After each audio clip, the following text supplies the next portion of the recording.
Hello everyone, myself Riyastali. You are most welcome in this program of GS Mentorship for IAS. Target UPSC CSC Prelim 2020. So in this series we will discuss the most important questions on the current issues as well as the contemporary issues. Today is date 12, right? तो आज मैं 8 questions लेके आया हूँ. Last 2 days में मैंने इसलिए video नहीं डाल पाया था कि लैपटॉप खराब हो गया था. तो आने वाले दिनों में डेली 8 क्वेश्चन लेके आऊँगा. तो हम जो लैग हुआ था उसको हम लोग कवर कर लेंगे, राइट. तो लेट अस स्टार्ट डिस्कशन. तो पहले क्या करो, आप वीडियो को पॉज करो, अपना आंसर फाइंड आउट करो, फिर डिस्कशन के लिए आप जाओ.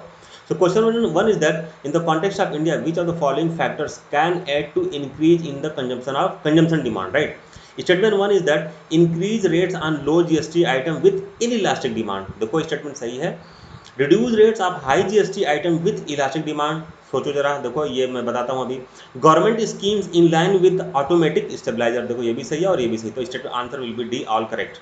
देखो जब इस क्वेश्चन को मैंने इसलिए बनाया है कि इकोनॉमी में जो हमारा स्लो डाउन है basically and one of the most important factor is that जो हमारे इकोनॉमी में डिमांड नहीं, राइट. तो अगर डिमांड का प्रॉब्लम है और इकोनॉमी स्लो डाउन फेस करता है, आपको इलास्टिक और इनइलास्टिक डिमांड का कॉन्सेप्ट बहुत अच्छे से पता होना चाहिए. इलास्टिक डिमांड ये होता है कि जब किसी प्रोडक्ट का प्राइस अगर चेंज करते हैं तो अकॉर्डिंगली उसका डिमांड भी अफेक्ट होता है, राइट. मतलब अगर हाई जीएसटी रेट कोई का है प्रोडक्ट है, अगर उसका हम उसके जीएसटी रेट कम कर देते हैं तो उसका डिमांड बढ़ जाएगा, right.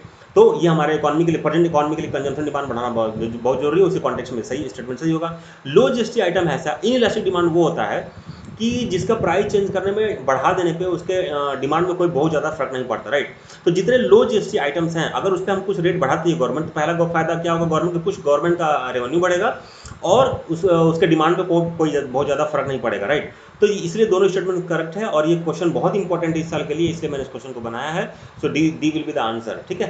So let's discuss. Government can do two things. देखो ये जो मैंने आर्टिकल बनाया है, आईएमएफ के 2 आर्टिकल्स अलग अलग मैंने बनाया है. वहाँ पे उसमें आईएमएफ के कुछ जो वहाँ के जो वहाँ के जो स्कॉलर्स हैं उनका स्टेटमेंट था, वहाँ से मैंने क्वेश्चन बना, राइट. तो can do 2 things to revive the demand and induce private sector to invest in the short run. GST Council should increase the rates on low GST item with inelastic demand and the reduced rates on the high GST item with elastic demand. दोनों में अभी मैंने discuss किया था. This will reduce the rate differentials and discourage GST evasion corruption, boosting the consumer demand. देखो boosting the consumer demand and in turn promoting businesses to ramp their apex plans. देखो automatic stabiliser क्या होता है मैं अभी बता देता हूँ आपको, पहले इसको पढ़ता हूँ. In rural India MG NREGA is design on the line with the serving as an automatic stabiliser on paper. MG NREGA guarantee 100 days of wage employment, 100 days of wage employment, ठीक है, to every household in a financial year. Thus in a bad economic year when demand for labour is low, household are generally assured to get 100 days of work and wages. ये है statement 2. Kisan Samman Nidhi PM Kisan with electronic transfer directly to into the bank account of the beneficiary make it possible for the government to design a temporary scheme that boost demand. तो देखो automatic stabiliser का concept ये होता है कि जब किसी economy में स्लो डाउन आता है तो ये जो पॉलिसीज होती है, ये जो गवर्नमेंट का इंटरवेंशन होता है, ये गवर्नमेंट को डिमांड को बहुत ज़्यादा डिप नहीं होने देते हैं. इसको मेंटेन उसको मतलब काउंटर डिमांड का जो स्लो डाउन होता है उसको काउंटर काम करती है और डिमांड को मेंटेन रखती है. जैसे मान लो एमजी नरेगा या पीएम किसान, आप नाम सुनते ही समझ गए हो ये कि जितने हमारे इंडिया में वर्कर्स हैं या किसान हैं जिनका एम्प्लॉयमेंट अभी चला गया है, उनकी सोर्स ऑफ इनकम बंद हो गया है, इस केस में अभी एमजी नरेगा बहुत न्यूज में था, इसलिए मैंने इस क्वेश्चन को बनाया था. तो ये एक सोर्स ऑफ इनकम प्रोवाइड करता है और ये एक सब्सटेंशियल लेवल आपका इकोनॉमी में जो है आपका डिमांड को के लिए सोर्स उनको देता है और जिससे हमारे इकोनॉमी की डिमांड मेंटेन रखती है, राइट. तो this is the very important question और आईएमएफ के स्कॉलर्स का था, इसलिए मैंने वहाँ से इस क्वेश्चन को बनाया है. अब मेरा पर्पस था कि इस चीज़ को आप जान जाए, राइट. क्वेश्चन किसी फॉर्म में आएगा तो आपको नॉलेज रहेगा, अंडरस्टैंडिंग रहेगा, you will be able to deal with the question, right. Okay, next question. Consider the following with reference to the tribunals in India, right. Provision related to tribunals mention in the original constitution. नहीं, ये गलत बात है. A tribunal can be establish by parliament only, ये भी गलत बात है. Tribunal is a quasi judicial institution. देखो ये सही है. तो which of the following is correct, answer will be C. देखो क्वेश्चन में ट्राइब्यूनल इसलिए बनाया है कि लास्ट 3 ईयर से ट्राइब्यूनल का जो इशूज़ है 2017 से बजट जब से आया था तब से न्यूज़ में लगातार न्यूज़ में बना हुआ. और सबसे अच्छी बात क्या है कि लास्ट 2 ईयर मेंस में इसका क्वेश्चन आ चुका है ट्राइब्यूनल्स पे, ठीक है. और रिसेंटली मार्च में इसका ट्राइब्यूनल में कुछ जो अपॉइंटमेंट के लिए जो अपॉइंटमेंट बॉडी बननी थी उस पर सुप्रीम कोर्ट के डायरेक्शन ने पार्लियामेंट उसका बॉडी का बनाया था. तो इसलिए मैंने इस क्वेश्चन को बनाया है, इसलिए वेरी वेरी इंपॉर्टेंट क्वेश्चन, इसको आप लोग देख लेना, पढ़ते हैं. तो tribunal is a quasi judicial body that setup to deal with the problem such as resolving administrative and tax related dispute, दोनों पॉइंट याद रखना आप लोग। Tribunals were not part of the original constitution, नहीं थे। It was incorporated in the constitution with by 42nd amendment act 1970, ये बिल्कुल ध्यान रखना, इसको याद रखना आप लोग। Article 323 deal with the administrative tribunals, इसको ध्यान रखना। Article 323 deal with tribunal for other matters, and while tribunals under 323 can be established by only by parliament, tribunals under article 323b can be established both by parliament and state legislature with respect to matter falling within their legislative competence। तो इसको बहुत याद रखना, देखो बहुत important question है। Statement 3, consider the following statement, Moplah uprising was an agrarian movement, सही बात है। इट वॉज कंटेम्पोरेरी टू खिलाफत मूवमेंट, ये भी सही है। देखो खिलाफत मूवमेंट और अग्रेरियन देके कंफ्यूज मत हो जाना, क्योंकि ना थोड़ा अभी कभी कभी स्टूडेंट कंफ्यूज करते हैं। ये न्यूज में था इसलिए मैंने क्वेश्चन बना दिया है, answer will be C. Mopla revolt referred to the British Hindu-Muslim conflict in Kerala that occurred in 1921.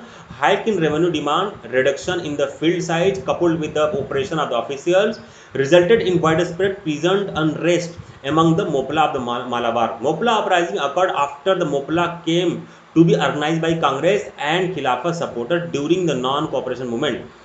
But Hindu-Muslim differences distanced the Congress and the Mopla from each other. By 1921 Mopla has been reduced। इस chapter को जाकर जरूर अच्छे से पढ़ना, एक page का है, स्पेक्ट्रम में दिया हुआ है, बहुत इंपॉर्टेंट है। Consider following with reference to the 15th finance commission recommendation, right. पहला statement, increase the share of tax revenue that centre shares with the state, देखो ये गलत बात है। The shares of the tax revenue of all southern state have been fallen, ये भी गलत बात है। Forest cover and demographic performance are among the criteria for tax sharing formula, देखो ये स्टेटमेंट सही है। तो which of the following is incorrect, इसको ध्यान रखना। तो इनकरेक्ट है स्टेटमेंट 1 और 2।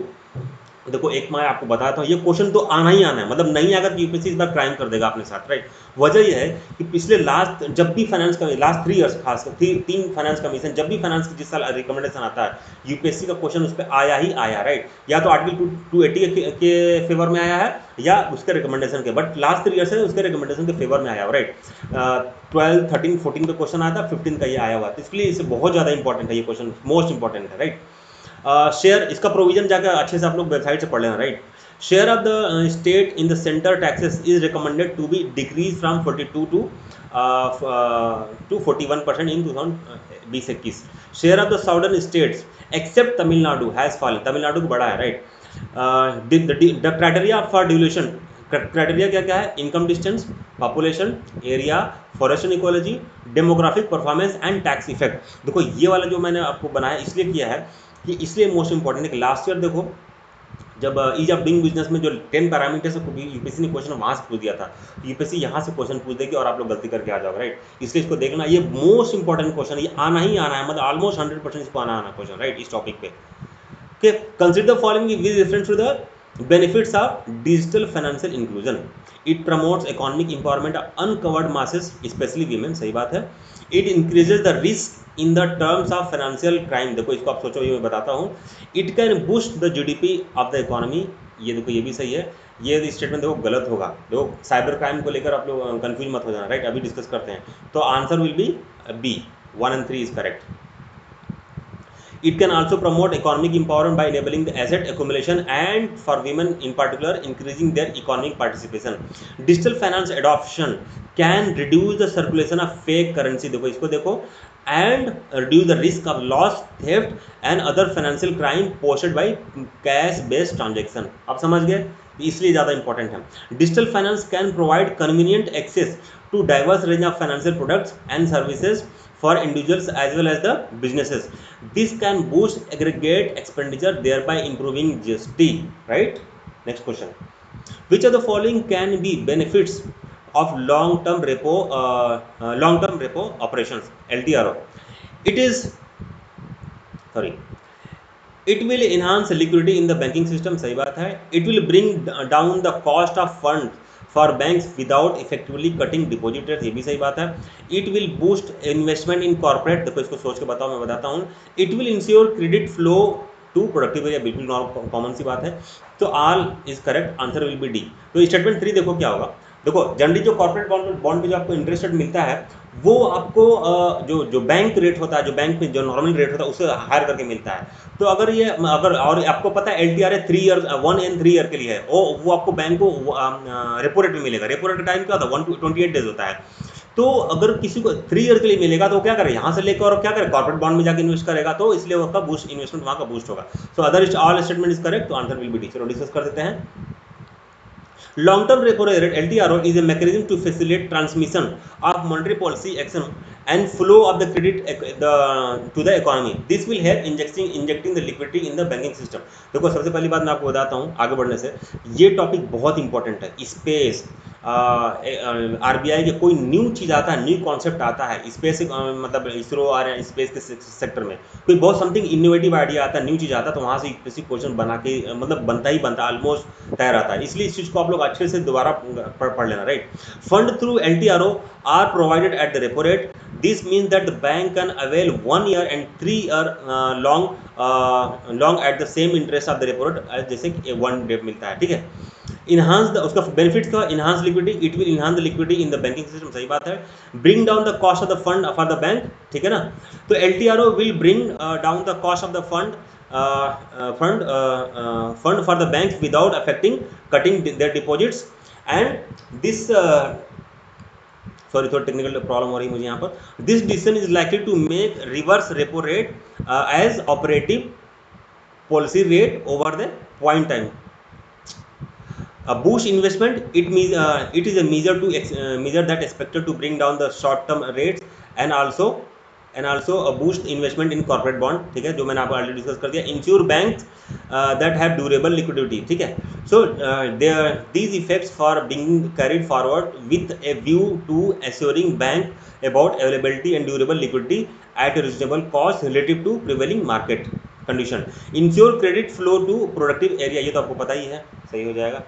Question number 7, consider the following with reference to the republic mention in the constitution of. देखो ये बहुत इंपॉर्टेंट टॉपिक है, आपको मैं बताऊंगा क्यों। Head of the state is always elected for a fix term, ठीक है। देखो इंडियन कॉन्स्टिट्यूशन लिखा था, कंफ्यूज मत हो जाना, राइट। ये सही बात है, ये रीडिंग करने में सिली मिस्टेक्स यहीं पे होता है। Political sovereignty is vested in the people, ये भी सही बात है। All public offices are open to every citizen without any discrimination, बिल्कुल ये भी सही बात है। आप लोग जाकर प्रीएम्बल को अच्छे से रिवाइज कर लेना। So all statement are correct, so answer will be D. देखो क्या है प्रीएम्बल पे अभी आपका सोशलिस्ट, सेकुलर, डेमोक्रेसी, है ना, जितने टर्म्स थे उस पर सब में मैंने क्वेश्चन बना दिया था। सोवेरेंटी वाला मामला भी इस साल अभी न्यूज़ में था, इंडिया का कई फैक्टर की वजह से। जैसे मान लो कश्मीर इशू पे देख पाकिस्तान उठाया, तो उसमें यह था कि इंडियन सोवरेन है, तो हमारा इंडियन रिस्पॉन्स आता है कि India is sovereign country and it can decide, है ना, डोमेस्टिक मैटर है और India is sovereign, it can decide it's matter internally, right. इस कॉन्टेक्स्ट में बहुत ज़्यादा इंपॉर्टेंट है ये क्वेश्चन। और प्रीएम्बल का यही एक चैप्टर टर्म बचाओ जिसको मैंने डिस्कस नहीं किया था, और जितने फ्रेटर्निटी, लिबर्टी, सब पे क्वेश्चन पिछले प्रीवियस ईयर में आ चुके हैं, और ये एक टर्म न्यूज में था, इसलिए मैंने क्वेश्चन बना दिया, right. So Republic on the other hand, head of the state is always elected directly indirectly for a fix term, USA, ठीक है। Therefore, the term republic in our preamble indicates that India has an elected head called president. He is elected indirectly for a period of 5 years. Republic also means that two more things: one, vesting the political sovereignty in the peoples and not in the single individual like king; second, absence of any privileged classes and hence all public offices being opened to every citizen without any discrimination. Question number 8. Consider the following with reference to the Indian National Space Promotion and Authorization Center. ये देखो बहुत ज़्यादा important new चीज़ आया है space के field में, तो question बनता है यहाँ पर। It will act as a single point interface between the ISRO and everyone else who want to participate in space related activities, बिल्कुल सही बात है। It's objective is to boost private sector participation in entire range of space activities. देखो ये सही है, entire मैंने वहाँ से देख के बनाया तो क्वेश्चन सही है, तो answer will be C. In space, in space it will act as a single point interface between the ISRO and everyone who want to participate in space related activities or use India's space resources. It will also handhold, promote, guide and private industries in space activities through encouraging policies and friendly regulatory environment. This is part of the reform aimed at giving boost to private sector participant in the entire range of space activity. Okay, ये comprehensive GS and ऐसे main mentorship programme मैंने 2021 के लिए चालू कर दिया है। जिसको इंक्वायर करना होगा इस नंबर पे 8090528260 पे आप लोग इंक्वायर कर सकते हो। Thank you so much, all the best.